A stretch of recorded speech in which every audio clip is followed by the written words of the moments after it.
Nosaltres exigim que no quedi cap tipus d'impunitat, ni política ni judicial,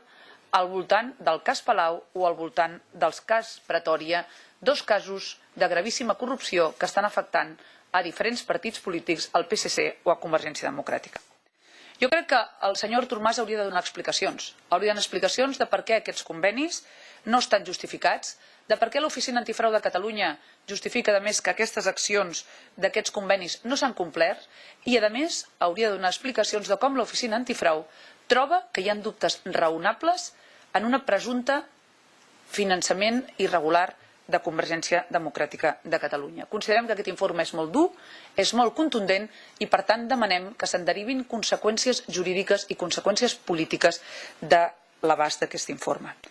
Cuando el señor Zapatero se vaya no va a quedar ninguna gran infraestructura, pero lo que es peor, ha recortado en gran medida 5 grandes infraestructuras en Cataluña y eso puede crear más de 20.000 nuevos parados en Cataluña. Si eso le parece al señor Blanco favorecer a las infraestructuras de Cataluña, nosotros creemos que ya está bien de tomar el pelo a los catalanes, de engañar a los catalanes y de hacer política y demagogia. El Partido Popular siempre va a defender la libertad, va a defender además la fiesta como un elemento de cultura compartida entre Cataluña y entre el resto de España y, por tanto, nosotros no queremos que Cataluña sea la tierra de las prohibiciones que algunos están queriendo, como con los toros, como prohibir rotular en castellano o como prohibir y dejar libertad a los empresarios del cine para poder dar y doblar las películas como ellos deseen.